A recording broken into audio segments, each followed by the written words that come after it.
भगवान ने कहा भैया तुमको जाना पड़ेगा। बोले कहाँ जाए? बोले रमण के चले जाओ। महाराज वहाँ के वहाँ गरुड़ में रहे। भगवान ने कहा चिंता मत करो भैया, कुछ लोग होते हैं फालतू और कुछ हो जाते हैं पालतू। तो भैया फालतू होते हैं उन्हें कोई भी डंडा मार सकता है, लेकिन जो पालतू होते हैं इनके गले में पट्टा पड़ा होता है, उन कुत्तों को भी कोई नहीं मार सकता। तो इंसान की क्या बात है?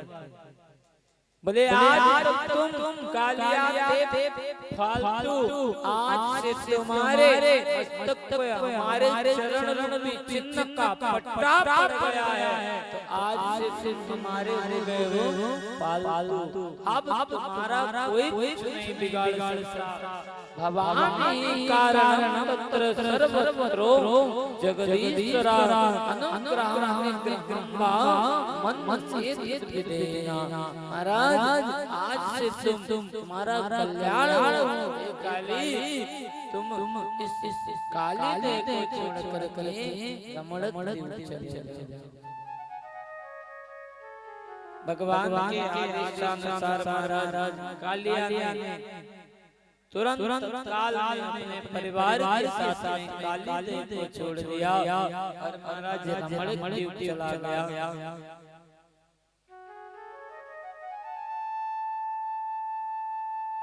वरदान महाराज हमारे अंदर से ये जो अभिमान रूपी है ये कभी नहीं जाए।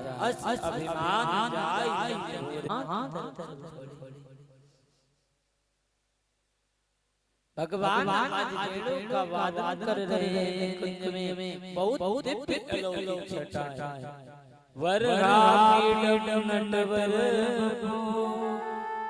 करलयो करणकारं बिभ्रद्वासां कनककपिशं वैजयन्ती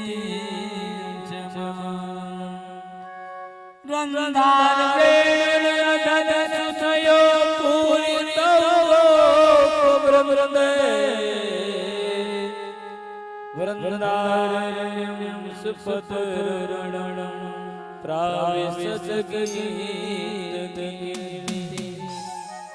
जैसे ही वन में बंसी बज रही है, घर में गोपियां सुन रही है, परंतु बंसी के स्वरों में माधव के प्रति इतना तादाद हो जाता है कि बंसी वाला गोपियों को सामने खड़ा नजर नहीं आता। गोपियों ने बंसी वाले की झांकी को देखने के लिए महाराज अपने घरों को छोड़ कैसे भगवान की बोले बरहापीडं नटवर भगवान बरहा मयूर का पंख अपने मस्तक पर धारण किए हुए हैं। नटवर बबू महाराज टेढ़े त्रिभंगी वेश में खड़े हुए हैं। कर्णयो कर्णकारं कान पर कनेर के पुष्प चढ़ाए हुए हैं। बिभ्रद्वासां कनककपिशं वैजयन्तीं चमालां। महाराज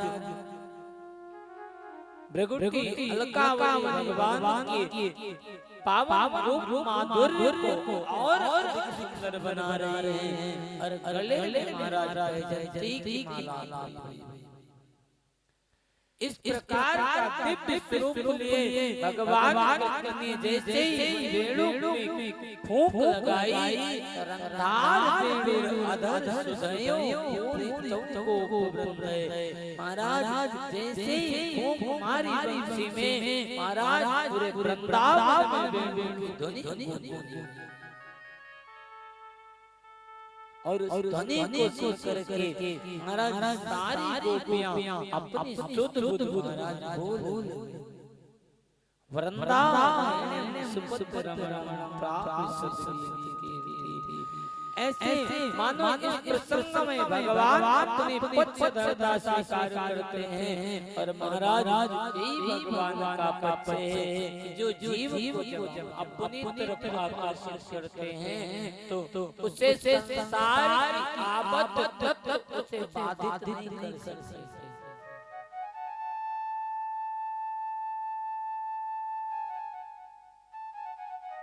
आज भगवान ने कुछ जमीनों का आबाद किया। सब संसार की गोपियां दौड़ी दौड़ी आई। जैसे ही महाराज पधारे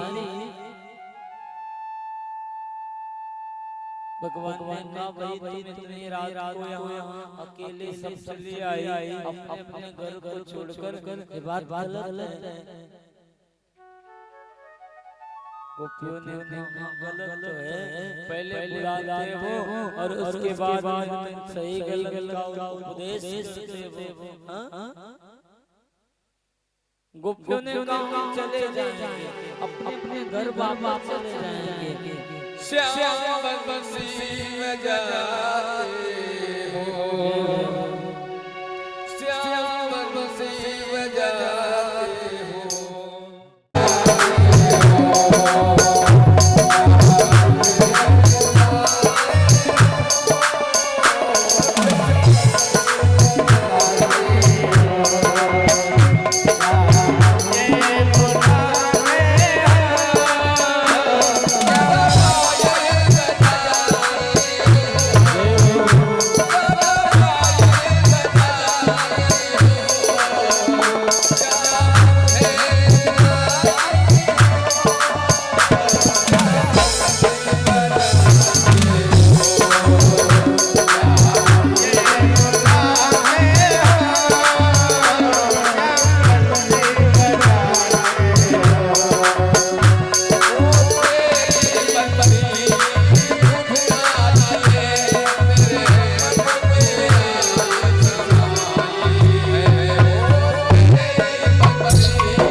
का बोलो क्या समझाना है। गोपिकाओं ने कहा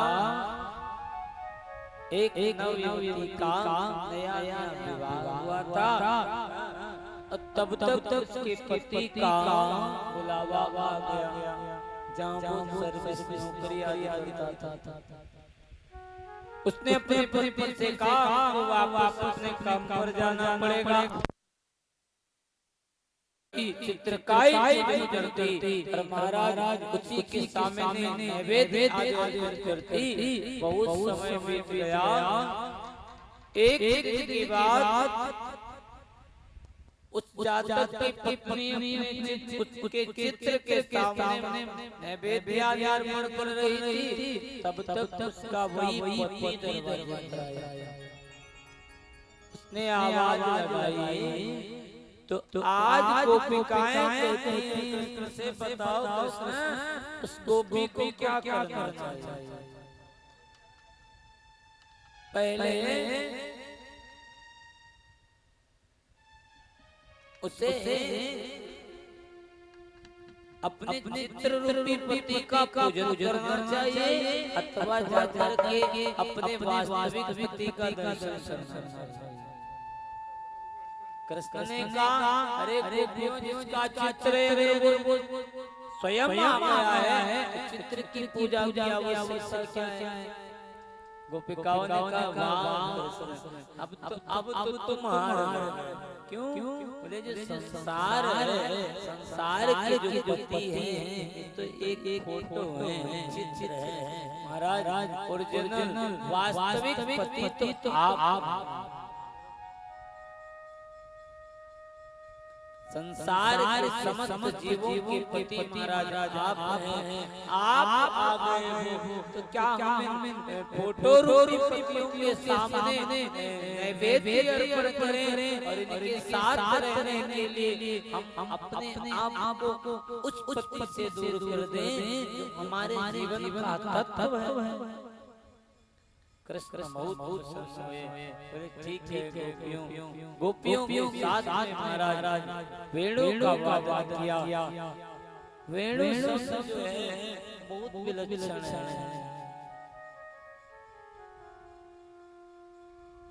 वेणु के विषय में लोगों ने बड़ा सवाल फैला रखा है कि ये राम जी के जनक की कोई सखी थी वो वेणु आकर बनी। महाराज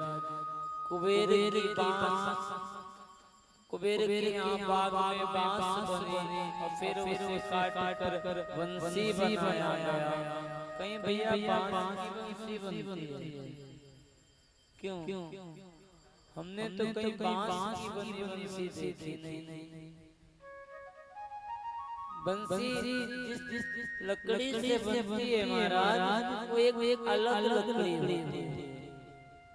हम लोगों के उसको नल कहते हैं, लेकिन हमने कहीं पर बांस वाली बंसी भैया नहीं देखी। कितना कितना अंतर है कि जब बांस कह दिया जाता है से कुबेर की बाग में बांस बनी हो सकी और फिर उसे काटा गया पाया गया बंसी बनाई। कितना यार जब बांस की बंसी बन नहीं सकती तो बांस का मतलब क्या है? और इतने परम भाग्य कहां से उस बांस के आगे महाराज सखी रूपी बांस के इतना परम भाग्य कैसे हो जाएंगे जो महाराज वैकुंठाज के परमात्मा के अधरों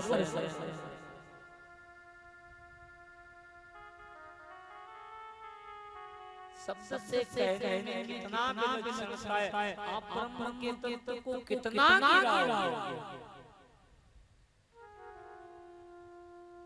आपने अथवा किसी ने ऐसा कह दिया व्यास से महाराज उस सखी रूपी बंसी के भगवान नित्य चरण चाहते हैं। कितना आया अरे उनके चरण सारा संसार चाहता है।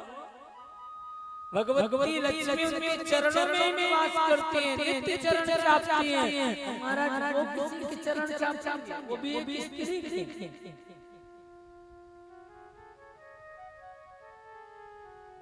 मने ब्रह्म तत्व को से आपने इतनी खिलवाड़ करी कि जो मर्जी आया बोल दिया। प्रसिद्धि पाना इतना भी आवश्यक नहीं है महाराज कि आप भगवान के तत्व से खिलवाड़ करें। भगवान को आपको नाचने गाने वाला समझने, व्यभिचारी समझने, इससे आप प्रसिद्धि तो मिल सकती है, भगवान की कृपा कभी नहीं कर सकते। ब्रह्म तत्व को आप नाचने गाने वाला पुष्ट कर दिया। ब्रह्म महाराज किसी स्त्री के प्रेम पर उसकी चरण चापेगा, किसी जीव तत्व से ब्रह्म का इतना प्रेम महाराज हो जाएगा कि वो निरंतर उसकी अधरों पर संस करेगी।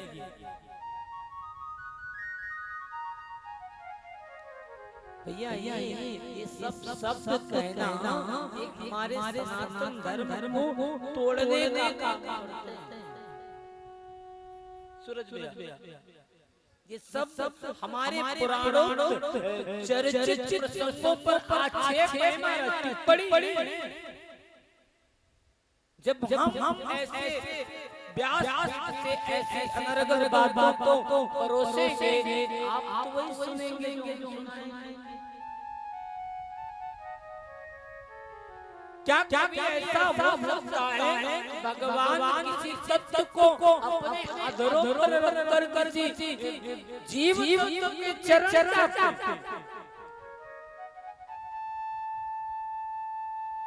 ना भैया, ऐसा नहीं हो सकता।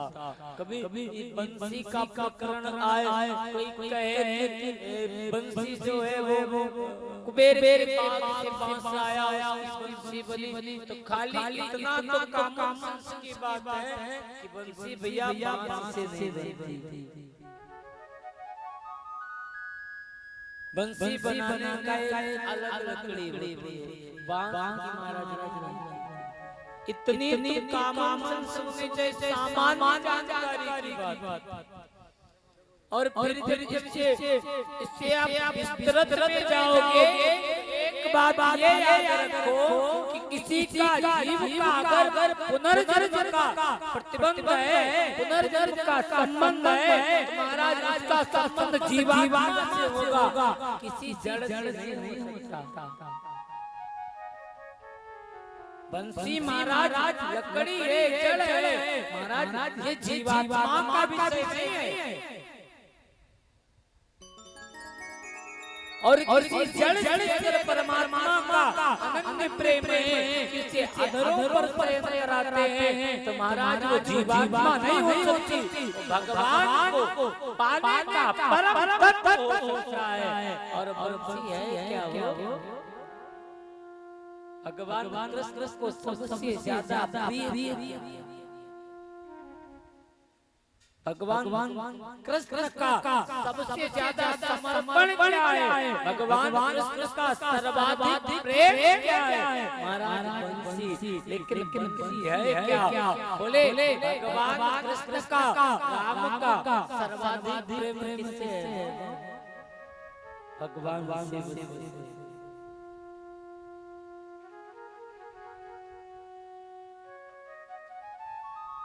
शिव जी के अतिरिक्त भगवान कृष्ण को कोई इतना प्रिय नहीं है। क्यों? एक दूसरे के आराध्य महाराज। और भागवत में इस श्लोक है, जब ऐसे प्रकरण कोई सुनाए तुरंत उनसे को भैया इस समाज में हमें अगर बात काहे फैला रहे हो? भागवत में वर्णन है वंशस्थ भगवान अथर्ववेदो कृष्णोपनिषद में श्लोक है, महाराज वंशस्थ भगवान अथर्ववेदो श्री कृष्णोपनिषद में इसका वर्णन है। महाराज जो बंसी है वो भगवान स्वयं।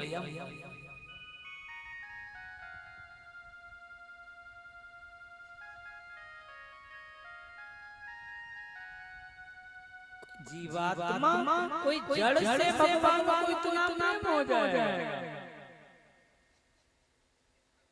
कोई अनर्गल कलाकारों से तुरंत उसको बहिष्कृत कर दो भैया। जो शास्त्र है वो सुनाओ, तमाशा नहीं सुनना। क्यों? ये ऐसे शब्द ही हमारी भगवत तत्व को दूषित।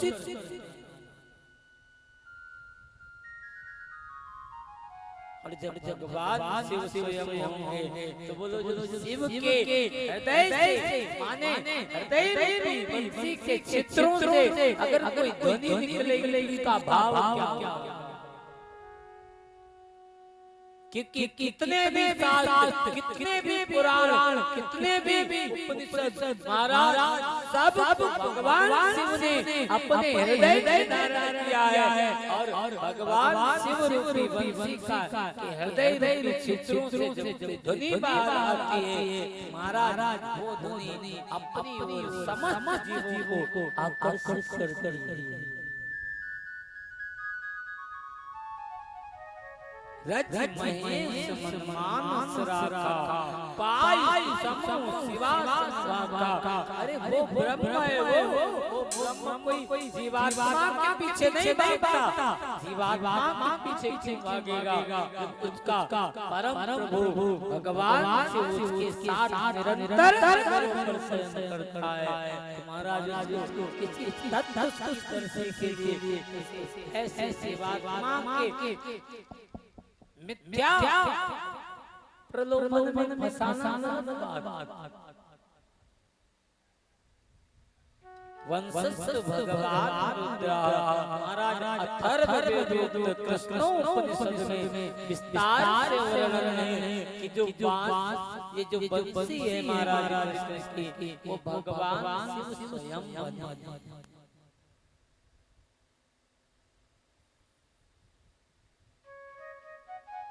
और जब भगवान बंसी बजाई सभी गोपिकाओं के मनोवांछित फल की प्राप्ति हुई। महाराज सब आनंदित हुई। अब तो जितनी गोपिका महाराज ब्रजमंडल में कुमारिकाएं थी, उन्होंने कृष्ण को पति रूप में पाने के लिए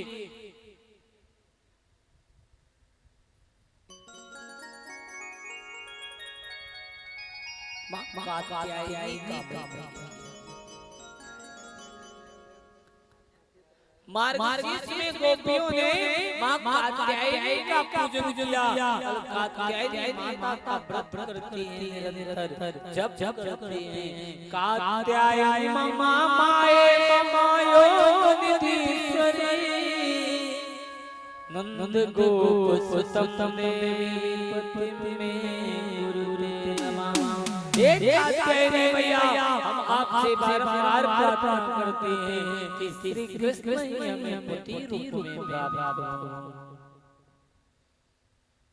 नित्य भगवान की स्तुति करते हैं कात्यायनी मैया।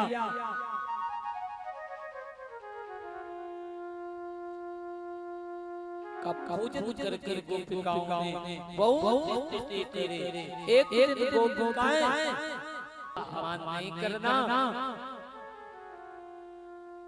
क्योंकि परमात्मा की गति सर्वत्र विराजमान है। आप कोई देखे ना देखे, लेकिन समाज विरोधी कार्य को करने से पहले एक बार ये जरूर ध्यान देना चाहिए, कोई तो है जो 10,000 आंखों से हमें निरंतर देता है।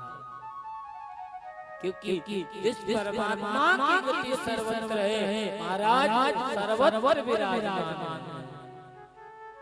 हरि व्यापक सर्वत्र समान, हरि व्यापक सर्वत्र समान, हरि व्यापक सर्वत्र समान, हरि व्यापक सर्वत्र समान। प्रेम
हर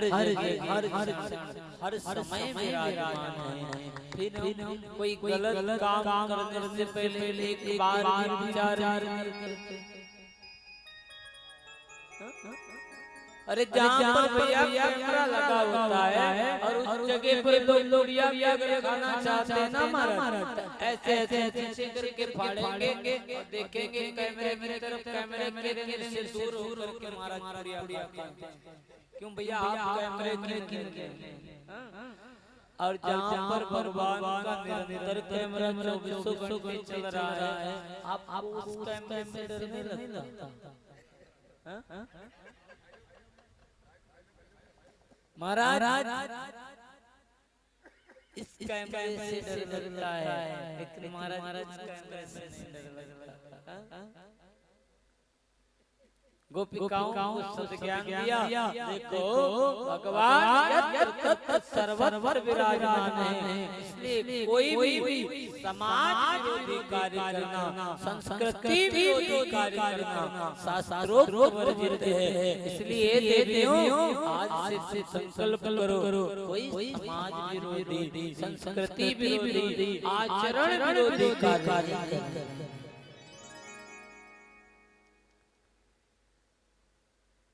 यशोदा मैया नंद बाबा कोई विषय नहीं है, यशोदा मैया नंद बाबा तत्व है महाराज। यशोदा मैया अपनी काम करती है, अपने बाल लीलाओं का चिंतन करती है। एक दिन मैया दधिमंथन कर रही थी, महाराज दधिमंथन करते करते मैया के चरित्रों में इतना हो गई, पता ही नहीं चला दही सब मटकी से बाहर चला गया मटकिया में। निमक महाराज परमात्मा के चरित्र में डूब गई, महाराज याद नहीं रहा दधिमंथन कर रहे हैं, इसका घी भी निकालना है, व्यवस्थित करना है, सब भूल मैया दधिमंथन कर रही थी, भगवान कृष्ण के चरित्र को याद कर रही थी। कौन सा चरित्र? भगवान कृष्ण आज पहली बार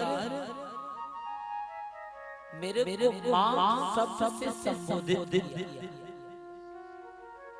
मां दधिमंथन कर रही है, और दधिमंथन करते करते मैया इतना बेसुध हो गई भगवान के प्रेम में, कि लीलाओं के स्मरण में मैया को दही दही राम राम कर क्या रही, और मैया भगवान की सिर्फ उस लीला का स्मरण कर रही है। आज पहली बार मैया ने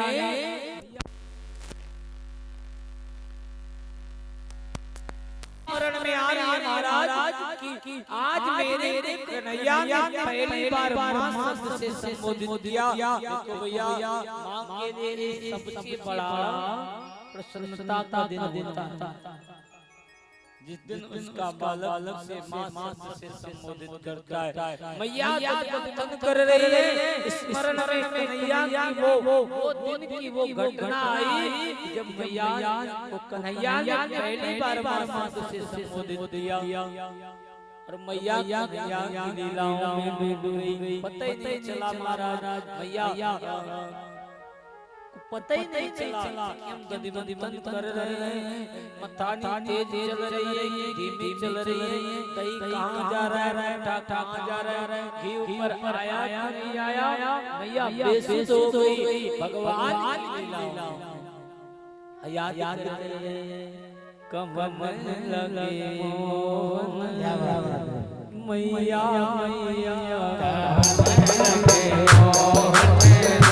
मैया मैया आप लोग ताली बजाएंगे ना। मैया मैया मैया मैया मैया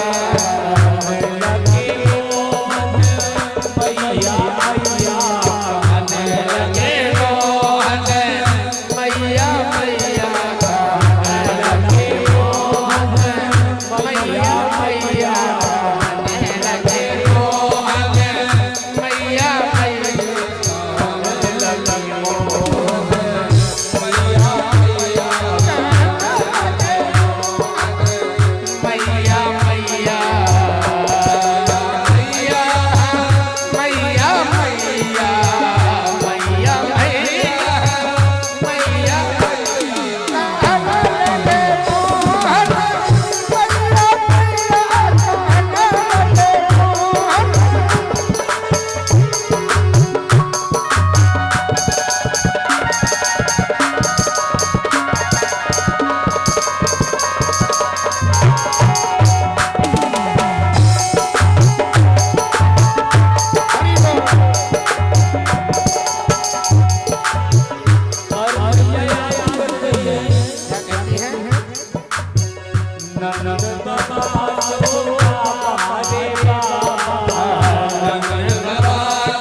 आज भैया आज होता जब कोई काम करती है महाराज तो कन्हैया के बाल लीला का चिंतन करती है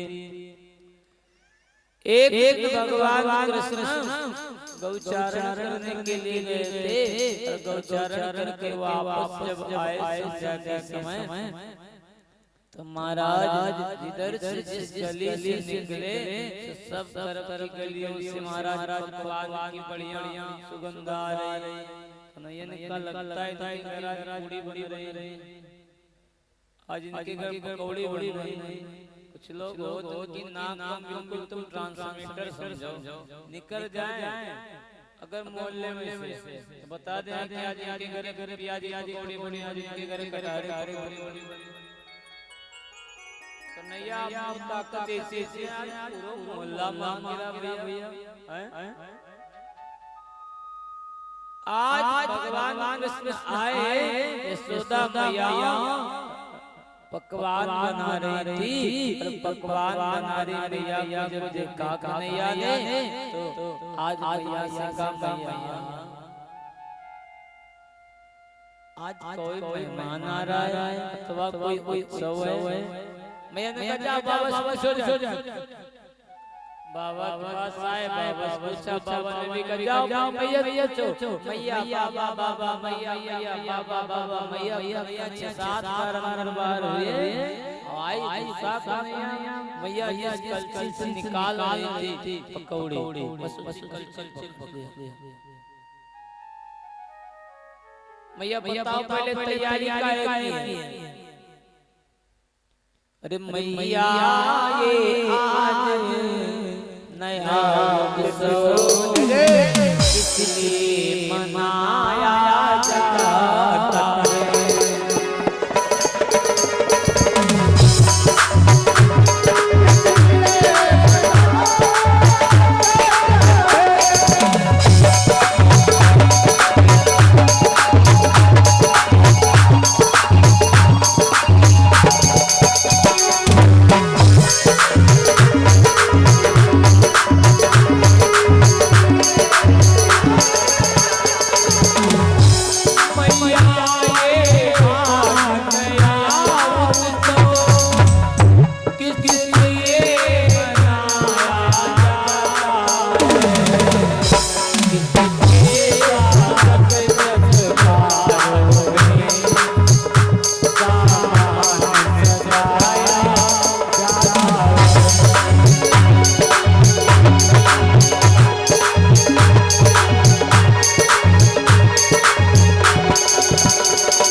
मैया ने कहा कन्हैया कोई जवाब नहीं। कन्हैया फिर बैठे कथता में पिता कोयम संभ्रम उपागता किम फलम कसितो दिलसा के वासादे मका। अरे मैया आज कोई पूजा है, इस पूजा के लिए तैयारी कर रहे हैं। बोल तो सही भैया यशोदा पांचन्यो भगवान इंद्रो मेघस्त मूर्तया एवं संस्ति भूतानां प्रेरणं जीवनं बया। अरे कन्हैया बेटा हम हर वर्ष दीपावली के दिन इंद्र की पूजा किया करते हैं क्योंकि इंद्र प्रसन्न हो जाए तो पानी बरसावे। अब पानी बरसे तो हमारे यहाँ धान्य होगा, हरी हरी घास होगी और हरी हरी घास जब हमारी गौ में चरेगी तो खूब सारा दूध देंगे। भगवान अरे इंद्र की पूजा करते दीपावली के दिन नित्य पूजन होता है। इसलिए हम की पूजन के लिए व्यवस्था कर दें। कन्हैया बड़ी गरम हो गई। इंद्र हमारे घर में पूजन करवाएगा, इसकी इतनी मजाल।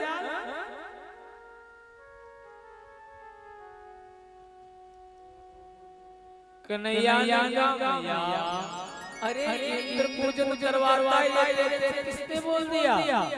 इंद्र वर्षा करवाता है, तुम्हारे पूजन से वर्षा करवाएगा, तू पूजन नहीं करेगी तो वर्षा नहीं करेगा, ये आपको किसने बोल दिया?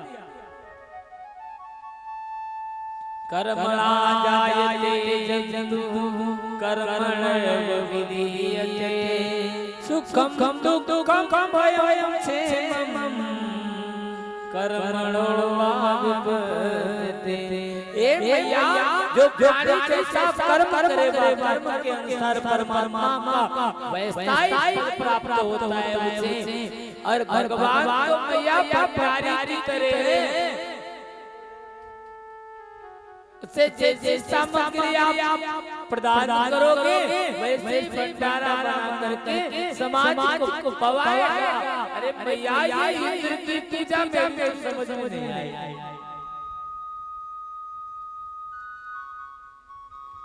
अच्छा भैया तुमने कभी इंद्र को प्रत्यक्ष देखा है? भैया ना देखो। अरे यार तो तू इसको देखा नहीं, इसके बारे में सुना नहीं, तो ऐसे सोच लिया कि इंद्र वर्षा करता है। ना भैया इंद्र वर्षा नहीं करता, कर्मणा जायते जन्तु कर्मणैव विधीयते। कर्म से जीव होता है उसका जन्म होता है, कर्म से उसका पालन होता है। सुखं दुःखं भयं क्षेमं कर्मणैव विपद्यते। अरे भैया सुख दुख भय और पालन कर्म के अधीन है। जैसा कर्म करेंगे उसी के तदंतर हमें परमात्मा फल देगा, हमारा पालन करेगा। अरे इंद्र कौन होता है पालन करने वाला? कन्हैया का। तो मैया ने पूछा कन्हैया से तू बोल किस पूजा करे? कन्हैया ने कहा मैया बोल तू नाराज हो जाए। मैं तो कहूं हम तो सिर्फ गोवर्धन को जानते हैं, प्रत्यक्ष देवता हैं, उनकी तलैटी में हमारी गौएं चलती हैं, उनकी तलैटी में वृक्षों की छाया में हम विश्राम करते हैं। हम सब गोवर्धन के अनन्य पदार्थों का भोग करते हैं। तो मैया वो तो जानो कि गोवर्धन ही सबसे बड़ा देवता है। अब मैं तो कहूं भैया गोवर्धन का पूजन करना चाहिए। आज जैसे काम मैया ने हाथ दिया लाला इंद्र नाराज हो जाएगा।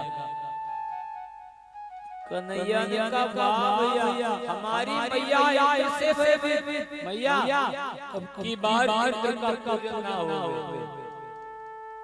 कन्हैया ने कहा मैया ने कहा मैं जानू बाबा से जाके बोले। कन्हैया बाबा के पास आए, बोले बाबा की बार इंद्र का पूजन ना होवे, हम गोवर्धन का पूजन करेंगे।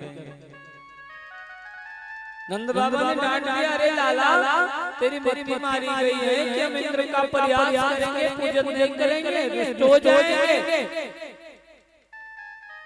कन्हैया ने कहा तुम इंद्र का पूजन नहीं करोगे तो इंद्र रुष्ट हो जाएंगे, अगर इंद्र का पूजन करोगे तो हम तो हो जाएंगे। अब जो फैसला करना करो। बाबा ने कहा ये बात नहीं हो पाया। कन्हैया ने अपने चौर विद्या प्रसार मंडल के सभी कार्यकर्ताओं को बुलाया, यमुना में तुरंत मीटिंग है, सब उपस्थित सब बोले भैया हमने आज काम करना है। देखो आज हमारे यहाँ पूजन होता है इंद्र का। अब मैं सोचो कि इस बार इंद्र का पूजन करके गोवर्धन पूजा जाए। एक देवता की पूजा करते करते हम लोग परेशान हो गए। अब की बार देवता बदल देते। कन्हैया ने कहा मुगा ने कहा पगलाएगा का नहीं। अरे इंद्र को जानते हो बहुत जल्दी गुस्सा हो जाते हैं। कन्हैया ने कहा मनसुखा हम जान इंद्र गुस्सा हो जाता कोई है, हम तो आए तेरे को पीट शुरू हो जाए।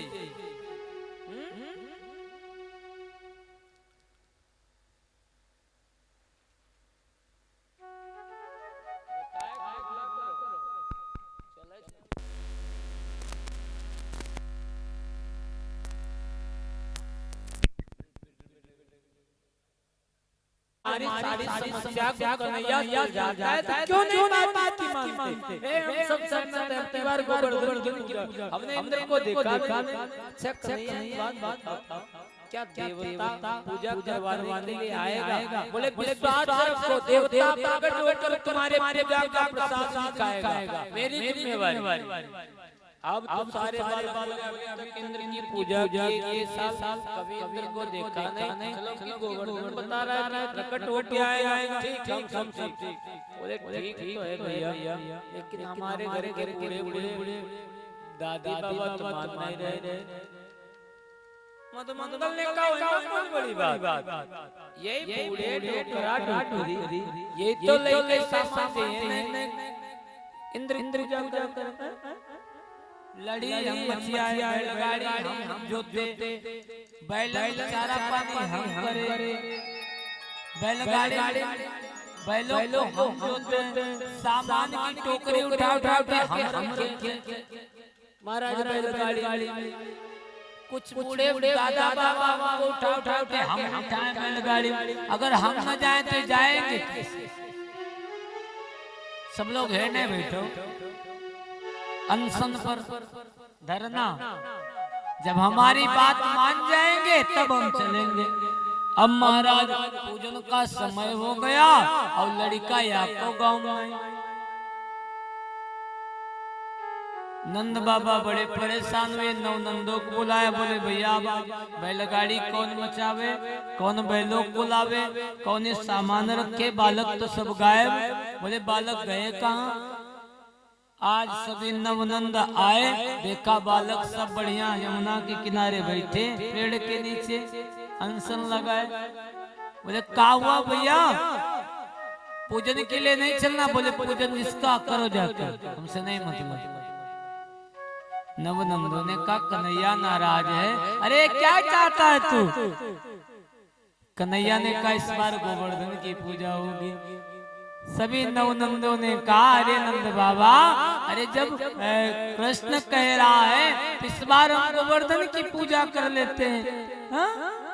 बालकों की जिद है, बालक ही हमारा भविष्य, चलो की बार गोवर्धन की पूजा होगी। अच्छा अब तुम लोग चलो बैलगाड़ी तैयार करो। सारे बालक आए महाराज, फटाफट बैलगाड़ी तैयार हुई, सामग्री रखी महाराज, सब महाराज चल पड़े वृंदावन की तरफ, गोवर्धन की तरफ। और महाराज सब गोवर्धन की तलहटी में पहुंचे, अपना अपना सामान पृथ्वी पर रखा, पकवान आदि। अब तो देखा कि गोवर्धन पर भैया बहुत गंदा है, गोवर्धन गोबर सब पड़ा है। भगवान ने कहा भैया अब सब लोग इस गोवर्धन की सफाई करो। मनसुखन का 7 कोस गोवर्धन हम 4 दिन ना 10-5 साल हम तो साफ कर पाए। जो बल्टी है या क्या बल्टी सब लोग यमुना जल डालो, वे गोवर्धन साफ हो जाए। कहे सुने सब लेके या क्या बल्टी की, या क्या बल्टी तो गोवर्धन कैसे साफ हो जाए? भगवान ने मानसी गंगा को प्रकट किया और महाराज गोवर्धन बिल्कुल स्वच्छ निर्मल हो गया। जब गोवर्धन साफ हो गया, कन्हैया ने कहा भैया अब देखो गोवर्धन साफ हो गया, अब सब लोग प्रसाद। मनसुखन ने कहा तुम कह रहे थे कि प्रत्यक्ष देवता प्रकट होगा, अब देवता तो कहीं नजर नहीं आ रहा, प्रसाद किसे पवावे? भगवान ने कहा आंखें बंद करो, प्रार्थना करो, भी देवता प्रकट हो जाएगा। सबने गिरिराज भगवान की प्रार्थना करी। गिरिराज धरण प्रभु तुम्हारी शरण, गिरिराज धरण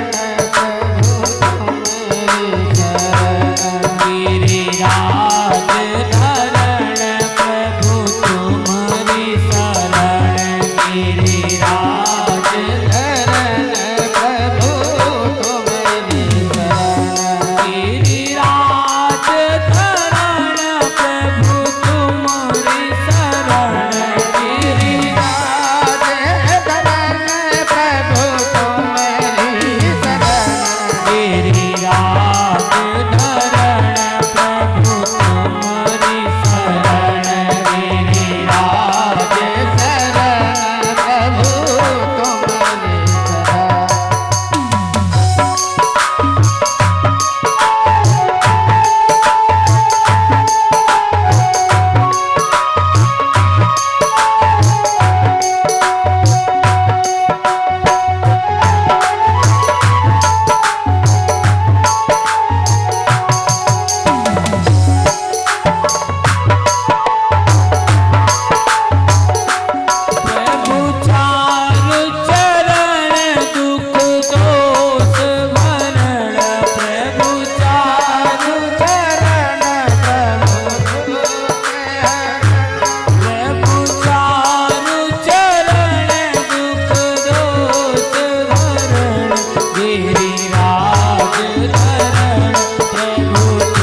भगवान की प्रार्थना की तो महाराज आज भगवान एक रूप में मनसुखा के पास रहे और दूसरे विशाल काय स्वरूप में कृष्ण स्वरूप होकर के गोवर्धन पर भगवान ही गिरिराज के रूप में प्रकट हो गए। भैया भंडारे का कार्यक्रम प्रारंभ हो चुका है। हमारे गांव की सभी कन्याएं, भैया लोग, माताएं, बहनें सब एक एक करके आते जाएं, एक एक करके आए, साथ में आए और भंडारे का प्रसाद पाते जाएं और कथा भी सुनते जाएं। सभी इस पावन कार्यक्रम में सादर आमंत्रित हैं और ये पावन कार्यक्रम आप ही लोगों का है। सभी कन्याएं जो हमारे गांव की हैं वो सभी आकर के प्रसाद पावे।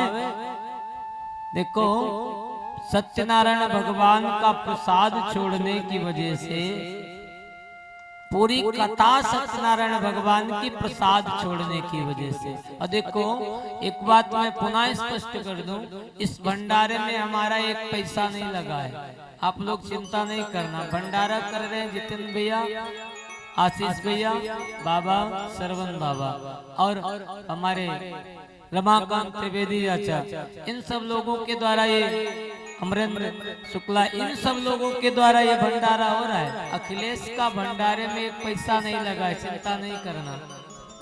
बाकी सब व्यवस्था ठीक है। भंडारे में मैंने अपना कोई सहयोग नहीं किया, क्यों? हम जानते हैं हमारा सहयोग होगा, आप लोग नहीं करोगे, तो हमने उतना आप लोगों के लिए अलग कर रखा है। हाँ, भंडारा जो कुछ भी है वो सब आप लोगों के द्वारा आए हुए अन्न का भोग है और आप लोगों का ही द्रव्य से लगा है। तो इसलिए बिल्कुल निसंकोच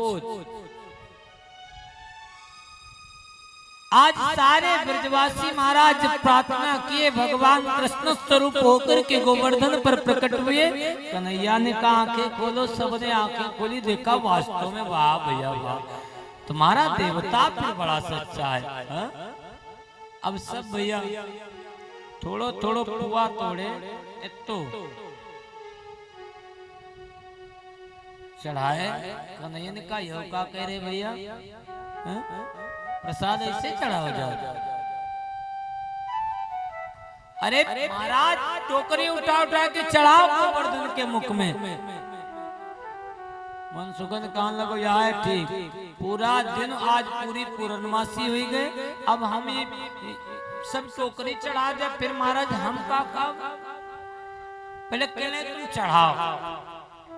ये तोड़ तोड़ के प्रसाद चढ़ाना शास्त्रोक्त वर्जित है। सबसे बड़ी बात आजकल दिक्कत है, मूर्तियों में एत्तो प्यारा तो रहे, एत्तो खा लो दुर्गा आ मोठे पर रख के पूरा ऐसे पे अंगूठा जले चपक ही न जाए हनुमान जी के मुंह में प्यारा लड्डू तले वही का अंगूठा तरीके ओठे पर रख।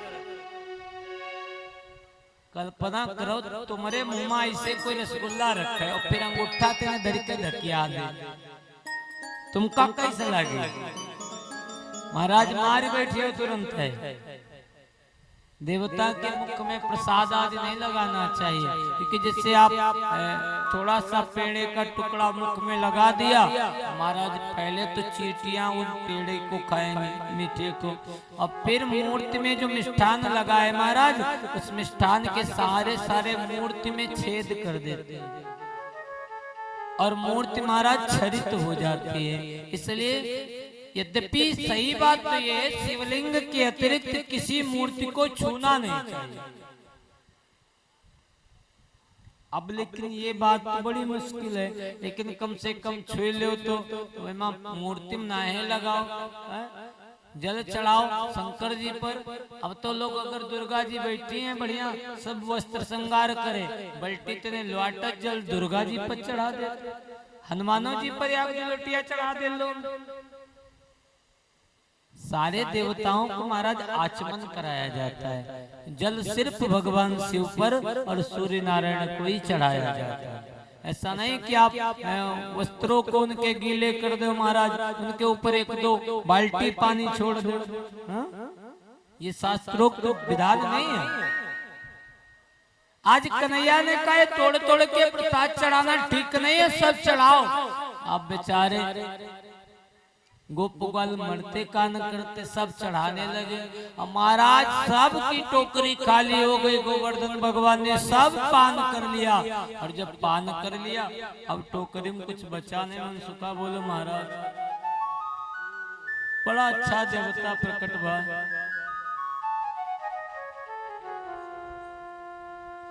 कुछ नहीं छोड़ी।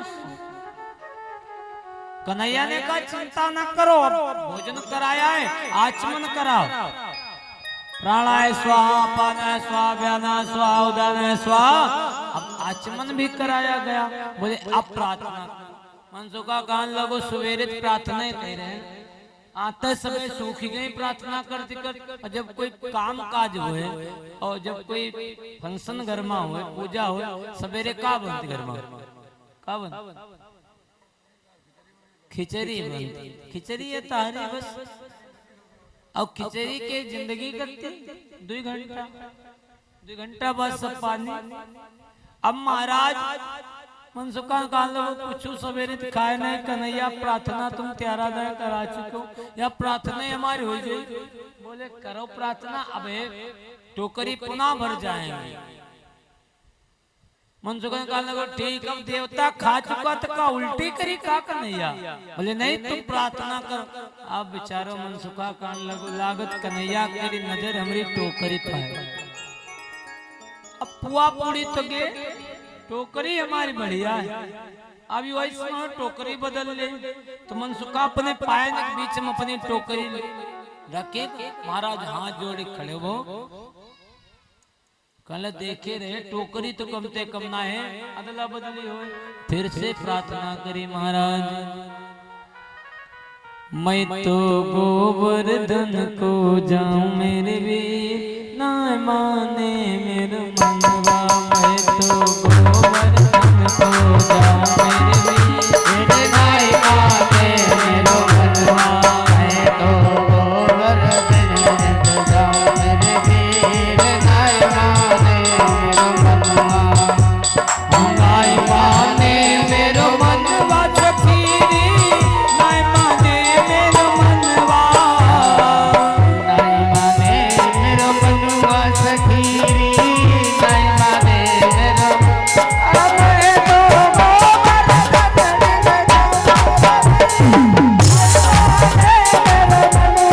मैं तो गोवर्धन को जाऊं मेरे वीर, ना माने मेरे मनवा। ना माने मेरे मनवा सखीरी, ना माने मेरे मनवा।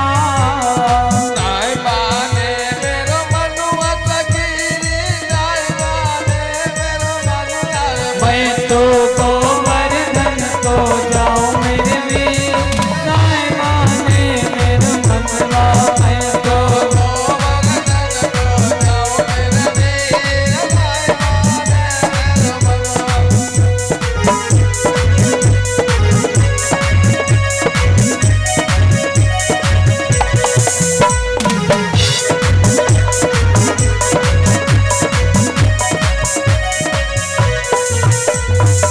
आज सबने प्रार्थना करी महाराज। आंखें जैसे ही खोली सबकी टोकरी में 2-2 4-4 लड्डू एक्स्ट्रा आएंगे। मनसुखा ने कहने लगो वाह भैया वाह, देवता फिर बढ़िया। ब्याजे में यहाँ कुछ वापस ज्यादा कह दे।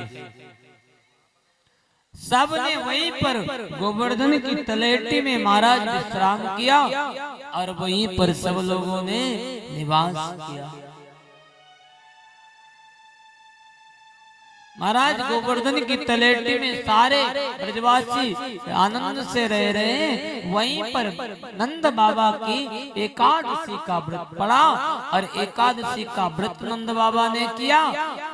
और महाराज जी सुबह जो है द्वादशी त्रयोदशी एक ही साथ में थी। ऐसा संयोग पिछले वर्ष एक दिन पड़ा था, एक एकादशी कि एकादशी द्वादशी और त्रयोदशी एक ही दिन पड़ी। तो इस स्थिति में देखो, वैसे नंद बाबा कहते हैं शास्त्रोक्त वर्णन है कि रात्रि में यमुना स्नान करने के लिए गए, लेकिन एकादशी की पावन प्रसंग जो श्रीमद् भागवत महापुराण में अम्बरीश चरित्र में है नवम स्कंद में, उसमें वर्णन है कि यदि ये तीनों तिथियां एक साथ पड़ती हैं तो रात्रि में भी सरोवर में स्नान करने का दोष नहीं लगता। महाराज नंद बाबा रात्रि में यमुना जी में स्नान करने के लिए चले गए और वरुण के दूतों ने यमुना जी में नंद बाबा को बंधक बना दिया और ले जाकर वरुण लोक में कारागार में डाल दिया। सुबह हुई, देखा बाबा नहीं मिल रहे, तो सब ने जाकर के महाराज नंद बाबा की खोज करी, नहीं मिले। तो आज नंद बाबा को खोजने के लिए कन्हैया चले, इधर उधर खोजा, नहीं मिले। ध्यान लगा कर देखा वरुण लोक में बाबा बंदी हैं। कन्हैया एक स्वरूप में तो ब्रजमंडल में रहे और दूसरे स्वरूप से पहुंच गए महाराज वरुण लोक। वरुण लोक में जैसे वरुण देवता ने कन्हैया को देखा, सिंहासन से उतरकर साष्टांग प्रणाम किया, ओ भाग्य हमारे भगवान पधारे, बहुत सम्मान किया, सिंहासन पर बिठाया, चरणोदक लिया। कन्हैया ने कहा ये सब बात करो, पहले बताओ हमारे बाबा कहाँ। नंद बाबा सामने बंधक थे, वो देख रहे हैं कि कन्हैया का प्रभाव महाराज क्या है। अरे वरुण प्रणाम कर रहा है। आज कन्हैया ने कहा अरे वरुण तुमने हमारे बाबा को बंधक बनाया। जैसे ही सुना बाबा को बंधक बनाया, तुरंत मुक्त कराया और महाराज नंद बाबा से कृष्ण से क्षमा याचना की वरुण महाराज ने। नंद बाबा को लेकर कृष्ण ब्रजमंडल आए और इधर महाराज इंद्र को पता चला कि अब की बार कुछ स्वाहा स्वाहा भैया नहीं बा हमारे नाम। इंद्र ने अपने दूतों से कहा क्या हुआ भैया, अब की बार कुछ पूजा नहीं मिली। बोले अब की बार पूजा महाराज का मिले, अब की बार एक ग्वाला है कृष्ण, उसके कहने पर ब्रजवासियों ने तुम्हारा पूजन ही नहीं किया, तो फिर पूजन किसका किया? बोले गोवर्धन का। बाचाल बालिसम स्तब्धमज्ञम पंडित मानिनम कृष्णम मर्त पर्यास्तम गोपाचे चक्रास्प्रियम। अरे इन गोप ग्वाल गवारों की इतनी मजाल कि मेरा अपमान करें, आज इन्हें इस अपमान का फल भोगना पड़ेगा। तुरंत महाराज इंद्र ने सावंतक नामक मेघ को बुलवाया और कहा देखो यहाँ से जाओ और ब्रज को बहा दो। सावंतक नामक मेघ महाराज सिर्फ प्रलय काल में बारिश करता है। आज महाराज सावंतक मेघ आया, असमय ब्रज पर बरसात होने लगी और महाराज जब बरसात प्रारंभ हुई, असमय मान लीजिए धूप में ही बरसात शुरू हो गई, 1 मिनट के अंदर सब ब्रजमंडल में बादल ही बादल महाराज, सूर्ण के बराबर मोटी धार से बारिश होने लगी। सारे ब्रजवासी घबराए। गोपा गोपच्छ सीतार्ता गोविंदम शरणम ययो। लेकिन जो गोप हैं ब्रजवासी हैं, उन्होंने मुसीबत में किसी और को नहीं पुकारा। गोपा गोपच्छ सीतार्ता गोविंदम शरणम ययो। सबने भगवान की प्रार्थना करी, हे कृष्ण हमारी रक्षा करो, हम आपकी शरण में हैं। देखो भैया जब कोई इस प्रकार से भगवान की प्रार्थना करता है तो त्राय महर्ष देवान्ना कुपितात भगवत्सला, भगवान इंद्र पर अप्रसन्न हो गए। अरे इंद्र तू हमारे भक्तों पर इतना बड़ा अपराध करेगा। भगवान तो कहते हैं जब कोई जीव हमारे सन्मुख आ जाए और कह दे महाराज अब आपके अतिरिक्त हमारा कोई नहीं है, भगवान कहते हैं फिर उसे चिंता करने की कोई जरूरत नहीं है। तस्मान् मच्चरणं गोष्ठं मन्नाथं मत्परिग्रहं गोपाये स्वात्मयोगेन सोयम में व्रत आयता मुझे अपने व्रत का पालन करने के लिए ब्रजवासियों की रक्षा करनी पड़ेगी। इसलिए मैं इस ब्रजवासियों की रक्षा के लिए वचनबद्ध हूँ। मैं ब्रजवासियों की रक्षा जरूर करूंगा। इसलिए भगवान तो कहते हैं जब हमारे पास कोई आ जाए और कह दे अब आपके अतिरिक्त हमारा कोई नहीं है, भगवान कहते हैं मैं उसे संसार के सभी भयों से मुक्त कर देता हूँ। भगवान ने वाल्मीकि रामायण में श्लोक है, भगवान जब विभीषण आया तो भगवान ने अंजलि में जल लिया और संकल्प किया कि महाराज आज मेरे पास जो विभीषण आया है इसके अतिरिक्त जो भी आएगा उसके रक्षा का भार हम करें। सकृतेव प्रपन्नाये तवास्मीति च याचते अभयं सर्वभूतेभ्यो ददामे तद्व्रतं मम।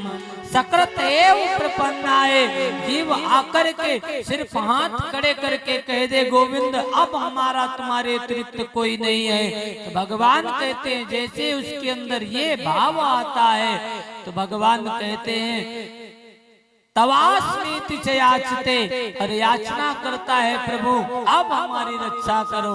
भगवान कहते हैं मैं अपना वचन पूरा करने के लिए अभयम सर्वभूतेभ्यो, उसे संसार के समस्त दुखों से मुक्त कर देता हूँ। भगवान कहते हैं ददाम में तद्व्रतम मम, ये मेरा संकल्प है।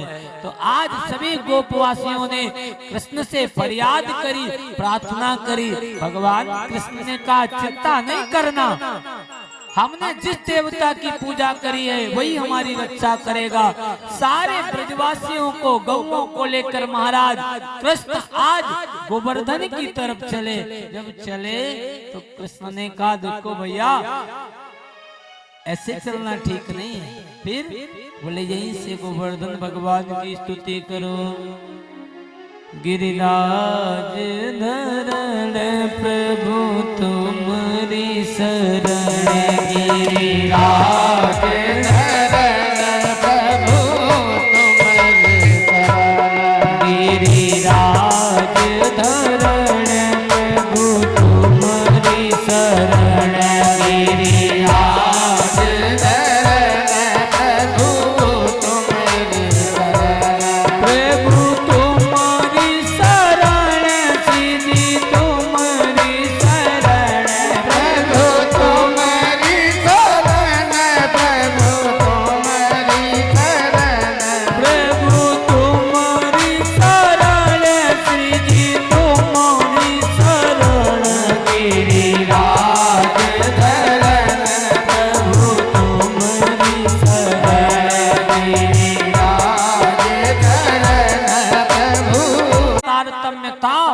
महाराज काट,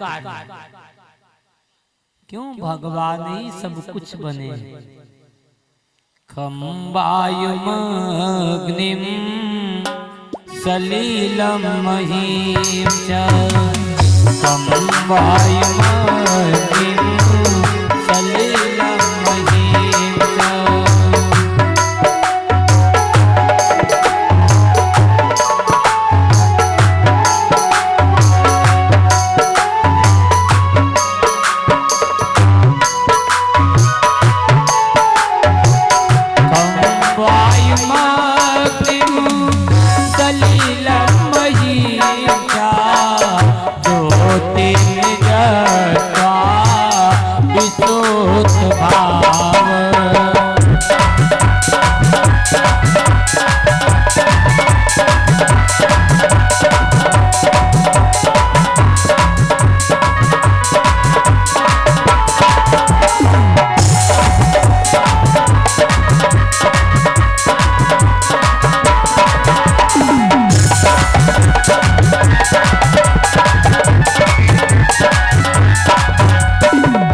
सरित समोदा हरे शरीरम, सरित समोदा हरे शरीरम, यत् यत्किंच भूतं प्रणमेदनन्या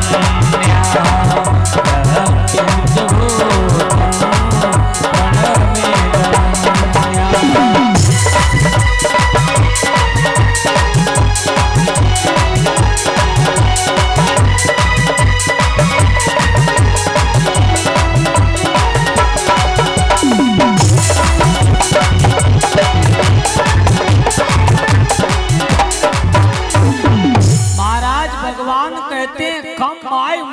सलिलम महिम चा ज्योति रिजत्वा अभिषेक भाव सरित समुद्धात हरे शरीरम यत्किंच भूतम प्रणमेद अनन्या। महाराज जल वायु पृथ्वी सारे तत्व मैं खुद बना हूँ, ये सारा विश्व मेरा शरीर है।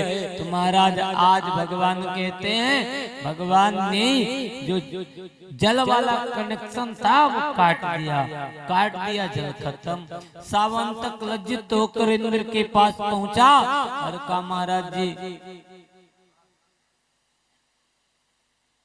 जल खत्म। बोले जल खत्म कोई बात नहीं, बताओ ब्रजमंडल है नहीं। बोले महाराज ब्रजमंडल में तो धूल उड़ रही, ब्रजमंडल का कुछ बिगड़ा ही नहीं अभी तक।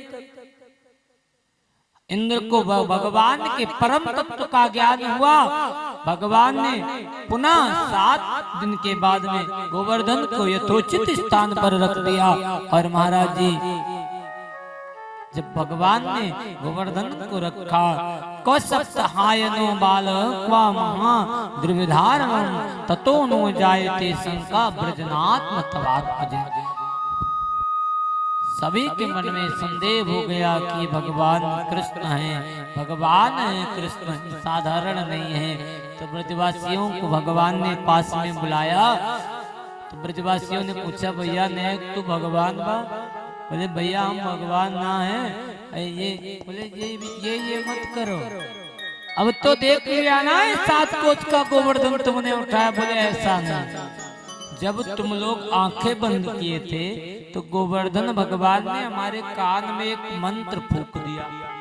बोले कल को तुम्हें गोवर्धन उठाना पड़ेगा, तो तू जब गोवर्धन को उठाना हो ना तो इस मंत्र का स्मरण करना।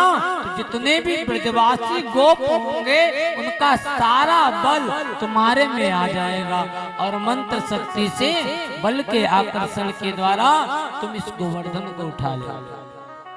मनसुखा काम लगो यही बच के तुम्हारा आज बताओ बड़ी कमजोरी लागी रही 2 दिन से। हम जाने का बात है खान पीन खूब हमें तामरी आ रही है, आखिर क्या गई तितली नचती। कच्छ माखन को बल बड़े कच्छ गोपन करी सहाय राधा जो के प्रेम से गोधन ले उठा। भगवान ने गोवर्धन को यथोचित स्थान पर रख दिया। महाराज भगवानापितं शैलं सोस्थाने पूर्वतत् प्रभु पश्यतां सर्वभूतानां स्थपयामास लीलया। महाराज भगवान ने उसे स्वतः उस स्थान पर सुव्यवस्थित रख दिया। सारे गोपों ने भगवान का पूजन किया। अकेले में भगवान कृष्ण को इंद्र मिले और इंद्र ने कृष्ण की उपेंद्र के पथ पर अभिषिक्त करके बहुत क्षमा याचना की। भगवान ने इंद्र को क्षमा कर दिया। चाचा जी प्रसाद लेकर जाइएगा, इधर तैयारी चल रही है, बिना प्रसाद लिए नहीं जाएंगे। हर देश में तू, हर देश में तू, तेरे रंग बने को तू एक ही है। हर देश में तू, हर देश में तू, तेरे रंग बने को तू एक ही है। हर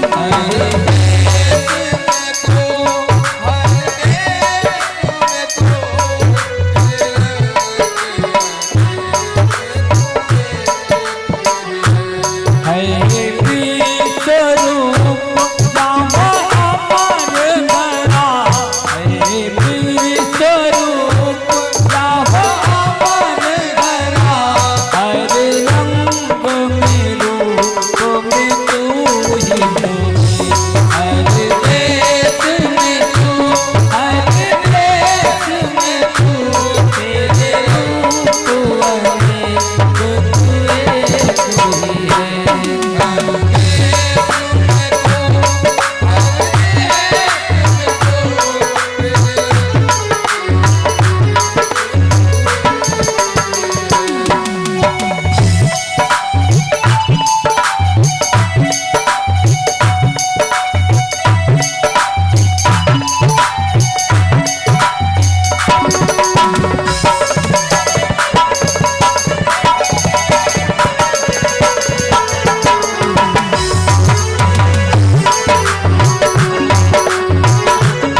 तेरे रूप अनेक तू एक है विश्व रूपिया अमर धरा हर रंग में रूप में तू ही तू है खम वायु मग्निम सलिलम महिम चा ज्योतिर्जत्वाभिषेक भाव सरित समुद्धा हरे शरीरम यत् किंच भूतम प्रणवेद अनन्या। ये जो कुछ संसार में दृश्य है भगवान स्वयं बने हैं और संसार भगवान का शरीर में विग्रह है और भगवान के शरीर विग्रह का दर्शन प्रत्येक जीव को करना चाहिए। बोले सच्चिदानंद भगवान की। इस प्रकार से भगवान ने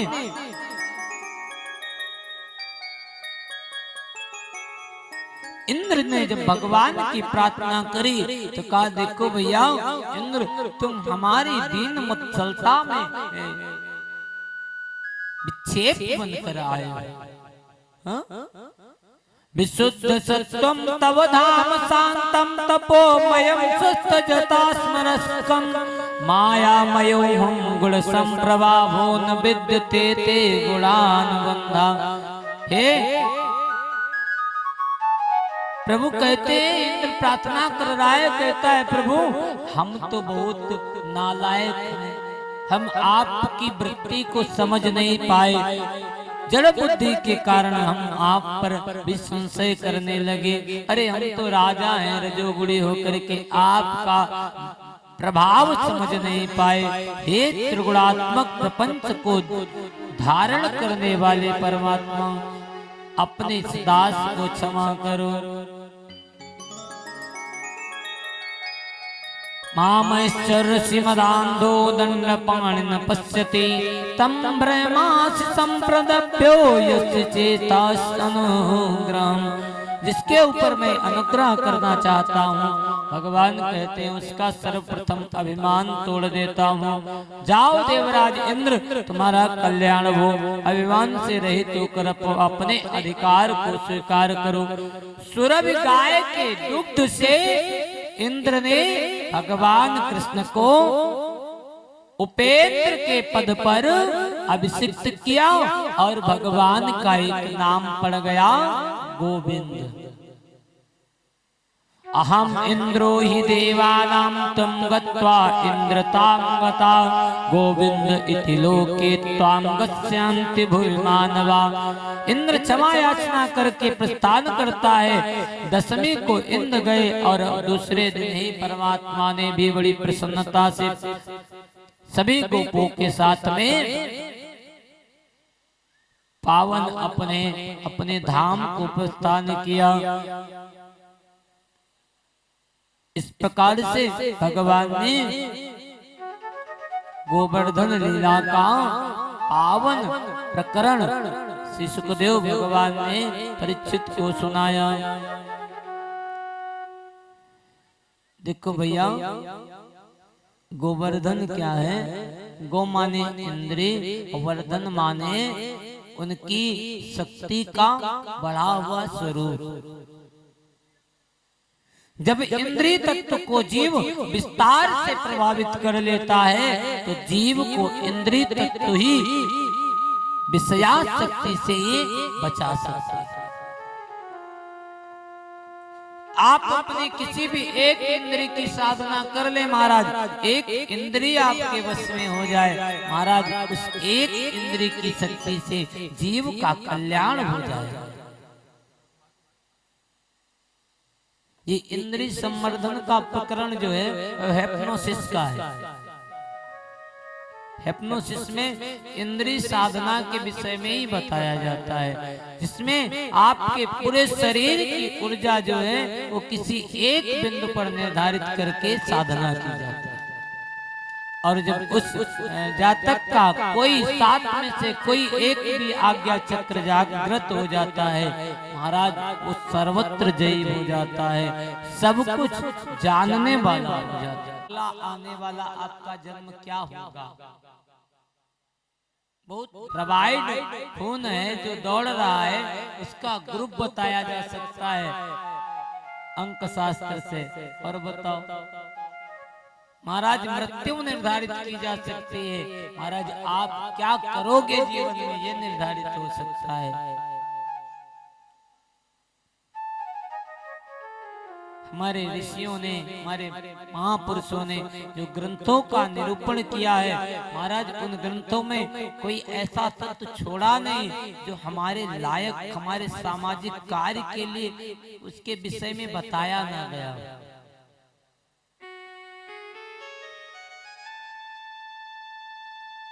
सबके 144 प्रकरण होते हैं। सारे जो व्यक्ति के जानने के जो लक्षण होते हैं उनमें 144 थ्योरी होती है। चाहे अंक शास्त्र हो, चाहे हस्तरेखा विज्ञान हो, अथवा मस्तिष्क रेखा हो, चाहे हेप्नोसिस हो, 144 सूत्र होते हैं। क्योंकि 12 भाव होते हैं,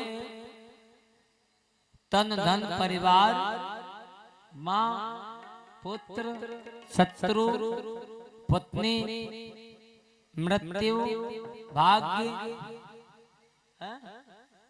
भाग्य पिता आय और व्यय, 12 भाव होते हैं।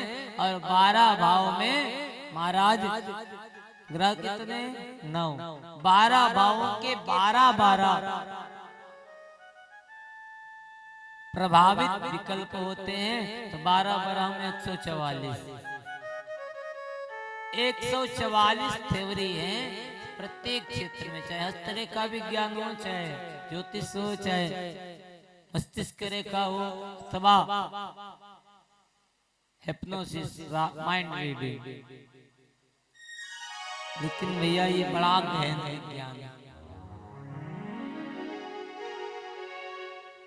इसमें एक तो बहुत बड़ा समस्या ये रहती है कि जैसे लोग कहते हैं जन्मांग निकाला कंप्यूटर से जन्मांग निकल आएगा, बहुत ठीक, लेकिन कंप्यूटर ये नहीं बता सकता कि पूर्व जन्म में आपकी जब मृत्यु हुई थी कौन सी ग्रह की महादशा चल रही थी।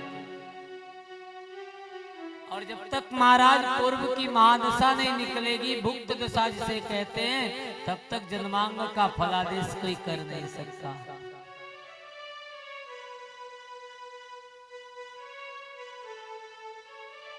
इसलिए जन्मांग भी जीव का दर्शन कराता है। और 144 तत्व हैं जन्मांग में, और 144 के 144 सकारात्मक और 144 नकारात्मक प्रभाव हैं, और उनके 144 उपाय हैं सकारात्मक को नकारात्मक करने के, नकारात्मक को सकारात्मक करने के। 144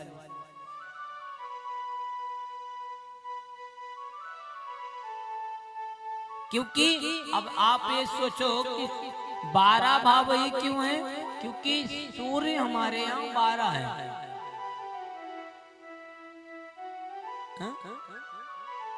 तो 12 सूर्य होने की वजह से महाराज, 12 अद्वितीय होने की वजह से 12 भाव जीव के जन्मांग में निश्चित किए जाते हैं, और उनका अध्ययन करके पता लगाया जा सकता है कि इस जीव का चरित्र कैसा है, ये कितना पैसे वाला है, इसका स्वभाव क्या है, इसका चालो चलन कैसा है, इसकी उन्नति प्रगति क्या हो।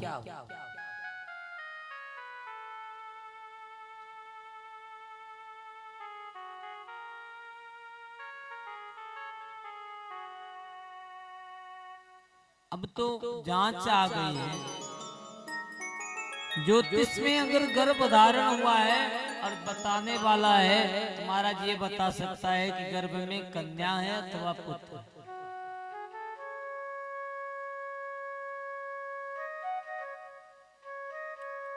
इसलिए कोई ज्योतिष का जो जानकार होता है वो बहुत जल्दी अपसेट हो जाता है। हमारे जानने वाले 2, 3, 4 लोग पगलाए गए, अच्छे विद्वान, बहुत गहन विज्ञान। अब जो है हम आप 2 मिनट भगवत नाम संकीर्तन करेंगे, क्योंकि अग्रिम कार्यक्रम अभी हवन होना है, भंडारा चल ही रहा है, पुनः कथा। आज कथा कितने बजे से होगी भैया? आज थोड़ा जल्दी होगी, और फिर उधर वाली भाई नहीं बताया जा सकता कितने बजे तक होगी। ये तो कह रहे थे गुरुजी 4 बजे तक कथा करो, 5 बजे हमें पैसा दे दो, हम अपने घरे बात जी। Hello Shri, hello hello Shri, hello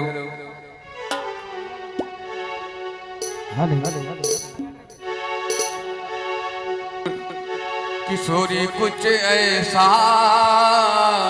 इंतजाम हो जाए, ऐसा इंतजाम हो जाए, किशोरी कुछ ऐसा इंतजाम। हरि बोल। राधे राधे जय श्री राधे, राधे राधे राधे श्री राधे, ओ श्री राधे राधे राधे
की आरती सब आरती की जय। श्री रघुबर जी की आरती सब आरती की जय। आरती राजा रामचंद्र की आरती राजा रामचंद्र की आरती राजा रामचंद्र की आरती राजा रामचंद्र की लखन सहित हनुमान की शुभ आरती की जय। आरती हनुमान की आरती की जय। श्री रघुवर जी की आरती शुभ आरती की जय। श्री रघुवर जी की आरती शुभ आरती की जय।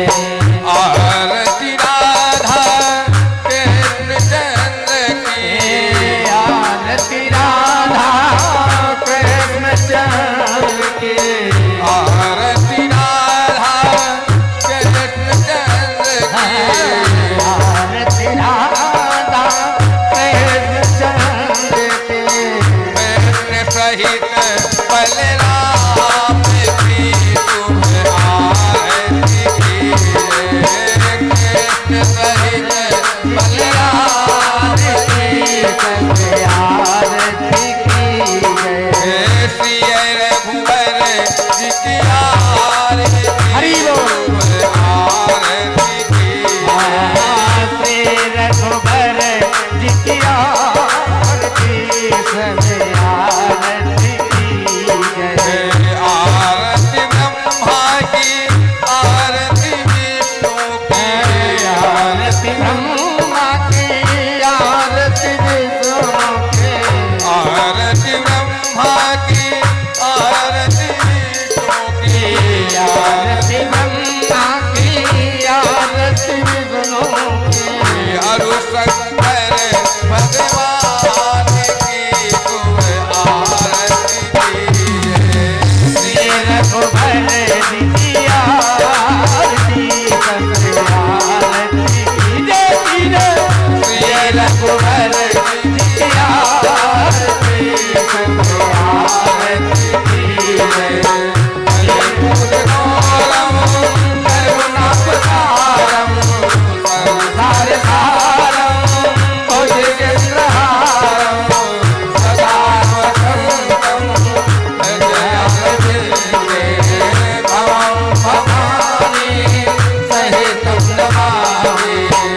त्वमेव माता च पिता त्वमेव त्वमेव माता च पिता त्वमेव त्वमेव विद्याधरिणं त्वमेव त्वमेव सर्वं मम देव देवा।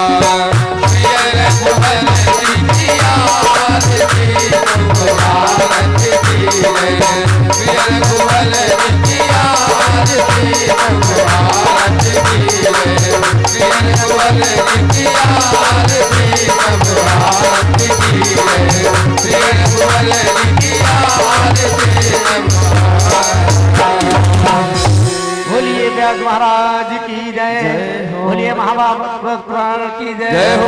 बोलिए भोले बाबा महाराज की जय जय हो। बोलिए हनुमान जी महाराज की जय जय हो। बोलिए सरस्वती मैया की जय जय हो।